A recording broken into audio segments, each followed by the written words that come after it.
You know, there are astronomers that say there was a primordial explosion, an enormous bang millions of years ago, billions of years ago, which flung all the galaxies into space. Well, let's take that just for the sake of argument and say that was the way it happened. It's like you took a bottle of ink and you threw it at a wall. Smash! And all that ink spreads. And in the middle, it's dense, isn't it? And as it gets out on the edge, the little droplets are finer and finer and make more complicated patterns. See? So in the same way, there was a big bang in the beginning of things, and it spread. And you and I, sitting here in this room, as complicated human beings, are way, way out on the fringe of that bang. We're the complicated little patterns on the end of it. Very interesting. But so we define ourselves as being only that. If you think that you are only inside your skin, you define yourself as one very complicated little curlicue, way out on the edge of that explosion, way out in space and way out in time. Billions of years ago, you were a big bang. But now you're a complicated human being. And then we cut ourselves off like this and don't feel that we're still the big bang. But you are. Depends how you define yourself. You are actually, if this is the way things started, if there was a big bang in the beginning, you're not something that is a result of the big bang on the end of the process. You are still the process. You are the big bang, the original force of the universe coming on as whoever you are. See, when I meet you, I see not just what you define yourself as, Mr. So-and-so, Miss So-and-so, Mrs. So-and-so.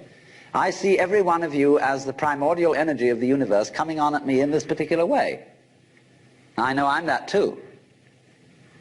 But we've learned to define ourselves as separate from it. And so what I would call a kind of a basic problem we've got to go through first is to understand that there are no such things as things. That is to say, separate things or separate events. That is only a way of talking. And if you can understand this, you're going to have no further problems. I once asked a group of high school children, what do you mean by a thing?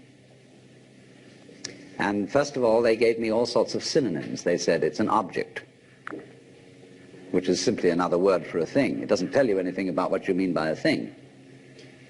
And finally, a very smart girl from Italy who was in the group said a thing is a noun. And she was quite right. A noun isn't a part of nature, it's a part of speech. There are no nouns in the physical world. There are no separate things in the physical world either. See, the physical world is wiggly. The clouds, mountains, trees, people are all wiggly. And only when human beings get working at things, they build buildings in straight lines and try and make out that the world isn't really wiggly. But here are we sitting in this room all built on straight lines, but each one of us is as wiggly as all get out. Now then, when you want to get control of something that wiggles, it's pretty difficult, isn't it? You try and pick up a fish in your hands and the fish is wiggly and it slips out. What do you do to get hold of the fish? You use a net. And so the net is the basic thing we have for getting hold of the wiggly world. And so if you want to get hold of this wiggle, you've got to put a net over it. And I can number the holes in a net. So many holes up, so many holes across. And if I can number these holes, I can count exactly where each wiggle is in terms of a hole in that net. And that's the beginning of calculus, the art of measuring the world. But in order to do that, I've got to break up the wiggle into bits. And I've got to call this a specific bit, and this the next bit of the wiggle, and this the next bit, and this the next bit of the wiggle. And so these bits are things or events. Bits of wiggles, which I mark out in order to talk about the wiggle, in order to measure it, and therefore in order to control it. But in nature, in fact, in the physical world, the wiggle isn't bitted. Like you don't get a cut-up fryer out of an egg. But you have to cut the chicken up in order to eat it. You bite it. but it doesn't come bitten. So the world doesn't come thinged. It doesn't come evented. You and I are all as much continuous with the physical universe as a wave is continuous with the ocean. The ocean waves, and the universe peoples. And as the wave, I wave at you and say, you! The world is waving at me with you and saying, hi, I'm here. But our consciousness, the way we feel and sense our existence, being based on a myth that we are made, that we are parts, that we are things, our consciousness has been influenced so that each one of us does not feel that. We have been hypnotized, literally hypnotized, by social convention into feeling and sensing that we exist only inside our skins, that we are not the original bang, but just something out on the end of it. And therefore we are scared stiff.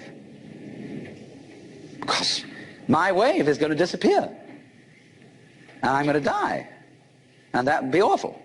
We've got a mythology going now, which as Father Maskell put it, we're nothing but something that happens between the maternity ward and the crematorium.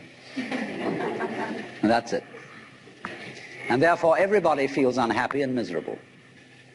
Now, this is what people really believe today. You may go to church, you may say you believe in this, that, and the other, but you don't. Even Jehovah's Witnesses, who are the most fundamentalists, they're polite when they come round and knock at the door. But if you really believed in Christianity, you'd be screaming in the streets. But nobody does. You'd be taking full-page ads in the paper every day. You'd have the most terrifying television programs. The churches would be going out of their minds if they really believe what they teach. But they don't. They think they ought to believe what they teach. They believe they should believe, but they don't believe it, because what we really believe is the fully automatic model. And that is our basic, plausible common sense.